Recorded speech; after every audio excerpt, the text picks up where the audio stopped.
Tugas Pamerintahan Kabupaten Sragen Pambuka Tangga Warsa Kabupaten Sragen dipun tetepaken kanthi wontenipun Perda nomor sekawan tahun 1987 inggih menika dinten Selasa Pon 17 Mei 1756 tanggal wekdal kasebat asalipun saking riset sarta kajian babagan fakta sejarah rikala Pangeran Mangkubumi ing salajengipun jejuluk Sri Sultan Hamengkubuwana setunggal nancepaken tungga ingkang kapisan nindakaken perang nglawan Walandi supados tumuju dados bangsa ingkang berdaulat kanthi bentuk pamerintahan lokal wonten ing Desa Pandak Karangnangka kalebet wewengkon Sukawati. Proses lan kronologi. Pangeran Mangkubumi minangka rayinipun Sunan Pakubuwana kalih wonten ing Mataram sanget boten remen kolonialis Walandi. Menapa malih saksampunipun Walandi kathah anggenipun intervensi utawi campur tangan Mataram minangka pamerintahan ingkang berdaulat. Awit saking menika kanthi tekad ingkang makantar-kantar bangsawan ingkang tasih timur kasebut melajar saking istana sarta nyatakaken perang lawan Walandi. Amargi saking prataping kersanipun rayinipun ingkang kados mekaten Sunan Pakubuwana kalih boten tegel kaliyan rayinipun ananging amargi sampun rumaos utang budi kaliyan company panjenenganipun maringi sangu arupi tombak pusaka kraton Kanjeng Kyai Pleret saha sangu arupi arta sakcekapipun. Salebeting sejarah peperangan menika dipun sebat Perang Mangkubumen. Wantawis tahun 1796 dumugi 1757. Wonten ing lampahan paperangan Pangeran Mangkubumi kaliyan pasukanipun dumugi Desa Pandak Karangnangka kalebet wewengkon Sukawati.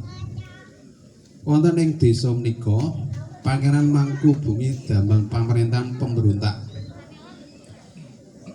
Desa Pandak Karangnangka dipun dadosaken pusat pamerintahan Praja Sukawati.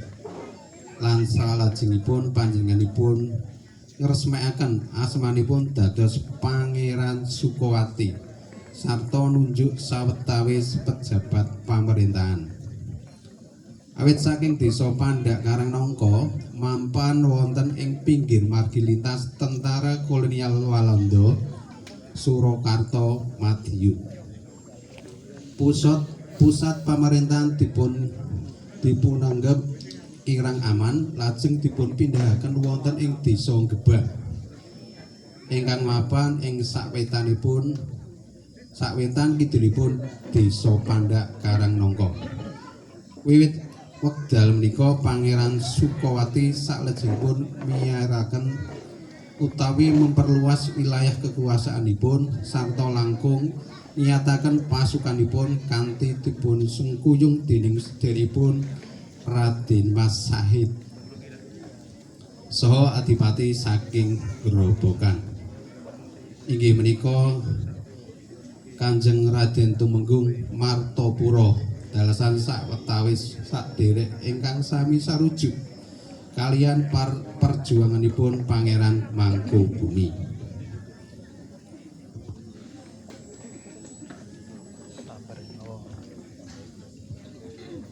Pusat pamerintahan Sukawati wonten ing Desa Gebang dipun muningani dening Kompeni Walandi ingkang makarya sesarengan kaliyan Kasunanan saha badhe ngawontenaken penyerangan utawi kraman dhateng Desa Gebang ingkang dipun pimpin dening Patih Pringgalaya. Inggih menika patihipun Pakubuwana kalih. Ananging rencana menika dipun muningani dening telik sandinipun Pangeran Sukawati. Salajengipun kanthi pinten-pinten tetimbangan pusat pemerintahan dipun pindahaken dhateng Desa Jekawal. Nalika proses boyongan saking Gebang dhateng Jekawal Tangen menika ngliwati salah satunggaling padepokan ingkang dipun pimpin dening Kiai inggih punika Kiai Srenggi. Miturut cariyosipun, Kiai Srenggi menika minangka salah satunggaling panglima perang saking Sunan Amangkurat ing Kartosuro. Ingkang sedhatosipun asma asli Kiai Srenggi inggih menika Tumenggung Alap-alap. Ananging supados ngicalaken jejak piyambakipun gantos asma dados Kiai Srenggi. Rikala Pangeran Sukawati pinarak utawi mampir wonten ing padepokan dening Kiai Srenggi dipun paringi legen lan palawija. Legen inggih menika unjukan ingkang memper degan ananging raosipun radi kecut. Pangeran Sukawati ngraosaken remen sanget ing penggalih. Lajeng panggenan kasebut dening Pangeran Sukawati dipun paringi jejuluk Sragen. Inggih menika saking tembung pasrah legen. Lan Kiai Srenggi dipun sebat Ki Ageng Srenggi. Sasampunipun pusat pemerintahan wonten ing Desa Jekawal lan Raden Mas Said kasuwun dados mantu dening Pangeran Mangkubumi, Pangeran Sukawati ingkang dipun dawuhaken kaliyan putra putrinipun inggih menika Suminteng. Pralawan pasukan Pangeran Sukawati kiyat saha dipun baken kompeni rumaos kadesek salajengipun damel siasat pecah belah kanthi ngawataraken perjanjian palihan nagari.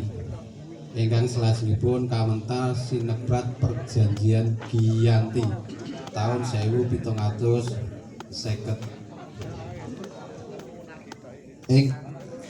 Ingkang isinipun Kerajaan Mataram dipun pecah dados Kasunanan Surakarta saha Kasultanan Ngayogyakarta kanthi ngangkat Pangeran Mangkubumi utawi Pangeran Sukawati ajejuluk Sultan Hamengkubuwana setunggal. Salajengipun rikala taun 1757 dipun wontenaken perjanjian Solo III kanthi mecah Kasultanan Ngayogyakarta dados Kasultanan saha Pakualaman sarta Kasunanan Surakarta dados Kasunanan saha Mangkunegaran. Salajengipun Raden Mas Said Pangeran Sabenyawa dipun tetepaken dados Adipati Mangkunegara setunggal kanthi pikantuk saperangan wewengkon Kasunanan inggih menika Wonogiri saha Karanganyar. Sasampunipun Pangeran Mangkubumi dipun angkat minangka dados Sultan Hamengkubuwana setunggal, dadosaken wewengkon Sukawati dados kirang dipun dadosaken amargi tebih saking pusat pemerintahan Kasultanan Ngayogyakarta. Rikala semanten menika tuwuh perlawanan pemberontakan utawi kraman saking Madiun kaliyan Ponorogo kang gadah pepengenan nguwaosi wilayah Sukawati ingkang dipun pimpin dening Pangeran Rangga Madiun.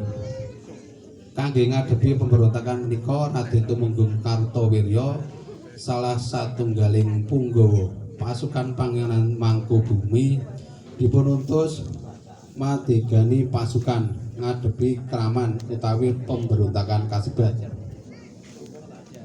Raden Tumenggung Kartowirya kasil numpes kraman ingkang dipuntindakaken dening Pangeran Rangga Madiun. Salajengipun Raden Tumenggung Kartowirya dipunangkat jumeneng dados Bupati Penamping. Rikala tanggal 17 September 1813 kadosan perjanjian antawisipun Pakubuwana I kaliyan Hamengkubuwana gangsal.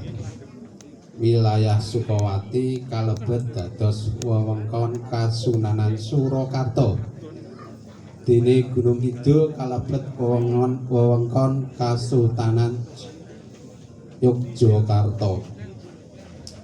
Rikala wonten ing sawijining pisowanan agung wonten ing Kraton Kasunanan Surakarta, Kanjeng Raden Tumenggung Kartowirya saged nyaosaken pusaka kraton ingkang ical rikala perang pecinan wonten ing tlatah Kartosura arupi tombak Kanjeng Kyai Lindu Pawon cacah setunggal, keris Kanjeng Kyai Nagasasra cacah setunggal, saha keris pusaka kagunganipun Kanjeng Raden Tumenggung Kartowirya piyambak.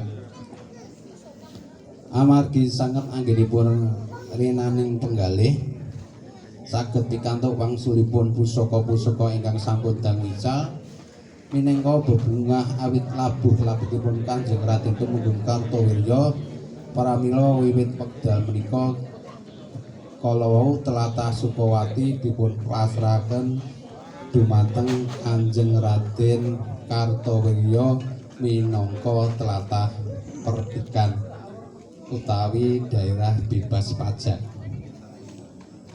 Salajengipun rikala tanggal 12 Oktober 1812 kanthi serat kekancingan Sunan Pakubuwana kalih ingkang inggih menika serat anggir-anggir gunung tatah ingkang mapanipun strategis dipun tetepaken minangka pos Tundan ingkang menika papan kangge jagi ketertiban saha keamanan lalu lintas barang saha serat perbaikan jalan lan jembatan kalebet satunggaling inggih menika pos Tundan Sragen. Sasampun Kanjeng Raden Kartowirya kapundhut kalenggahan minangka Bupati Penamping dipun gantos dening putranipun ingkang nomor gangsal ingkang asma timuripun Raden Mas Sulomo. Salajengipun wiwit tanggal gangsal Juni 1897 dening Sunan Pakubuwana 8 kanthi pasarujukan utawi persetujuan Residen Surakarta Baron Teger dipun tambah panguasanipun inggih menika nindakaken jijibahan kapolisian. Salajengipun snebat Kabupaten Gunung Pulusi Sragen saha RM Raden Mas Sulomo ingkang dipun tetepaken minangka Bupati Gunung Pulusi Sragen kanthi keparingan asma Kanjeng Raden Sastradipura.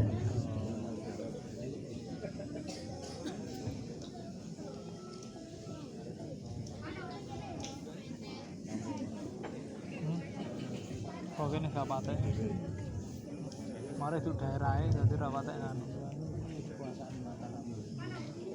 Sejarah pemerintahan wonten ing Kabupaten Sragen tahun 1817 dumugi 1861 Kanjeng Raden Sastradipura minangka Bupati Sragen ingkang kapisan.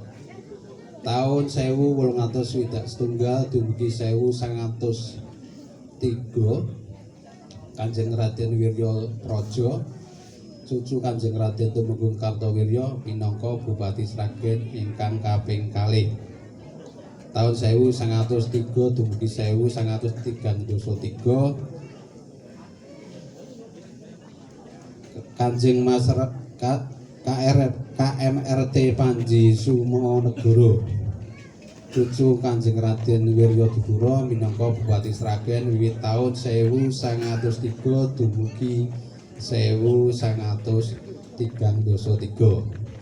Rikala wekdal menika pemerintahan Sunan Pakubono kaping 11 kanthi niklat nomor 13 tahun 1918 Kabupaten Gunung Puri Sragen dipun gantos dados Kabupaten Pangrehpraja minangka daerah otonom ingkang nindakaken panguwasanipun ing babagan hukum saha pamerintahan.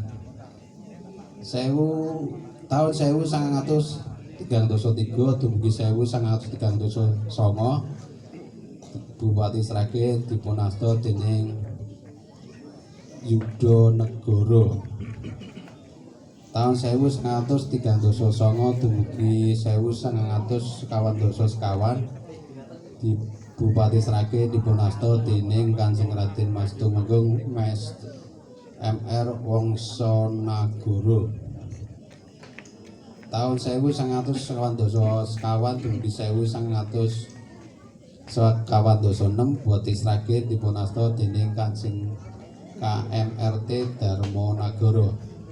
Sesampunipun proklamasi tahun 1922 gangsal wonten Sragen wonten gerakan masyarakat ingkang kadereng pepinginan uwal saking panguwasanipun Kasunanan Surakarta saha nyawiji kaliyan pamerintahan Republik Indonesia. Kepingin masyarakat kalawau lajeng dipun lajengan kanthi wontenipun Komite Nasional Indonesia Daerah KNID Sragen ingkang kadhapuk rikala wulan September 1922 gangsal kanthi rantaman ketua atau utawi pangarsa KMRT P Mangkunagara Wakil Suhari Kusumodirjo. Anggotanipun wonten selangkung ing antawisipun S. Loyo Pranoto, Endarjo Cipto Pranoto. Keputusan KNI Daerah Sragen ngaturaken pepinginan rakyat Sragen supados saged uwal saking ikatan pranatan Swapraja dumateng Bupati Darmonagara. Menawi Darmonagara kersa tetep kasuwun dados Bupati Sragen. Ananging Bupati Darmonagara boten kersa paring pasarujuhan kalian panyuwunan KNI Daerah Sragen kanthi pawadan minangka abdi dalan panjenenganipun kedah setya tuhu dumateng raja. Patrap sikap uwal saking peratan kalawau cengkah kalian kaputusan pemerintah kerajaan.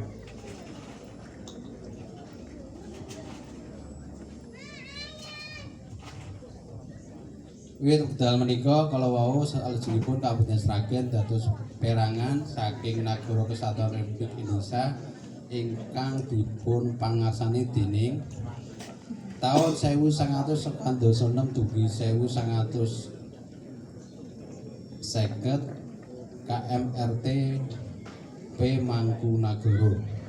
Tahun 1950 dugi 1959 R Suprapto Wirya Saputra. Tahun 1959 dugi 1967 M Mustajab. Tahun 1967 dumugi 1973 Suwarno Jayawardana SH. Tahun 1973 dumugi 1970 Sri Nardi. Tahun 1970 dumugi 1980 Sayyid Abbas.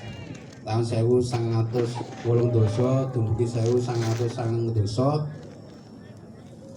Haji Suryanto PA. Tahun 1990 dumugi 2001 HR Bawono. Tahun 2001 dumugi tahun 2011 Haji Untung Wiyono. Tahun 2011 dumugi 2016 Agus Faturrahman SHMH. Tahun 2016 dumugi sakmenika Dr. Hajah Bagus Dinar Untung Yuni Sukowati. Mengaton sejarah ringkas pemerintahan Kabupaten Sragen. Wabillahi angin kawula ngaturaken wonten kekiranganipun kathah kelepatanipun nyuwun pangapunten.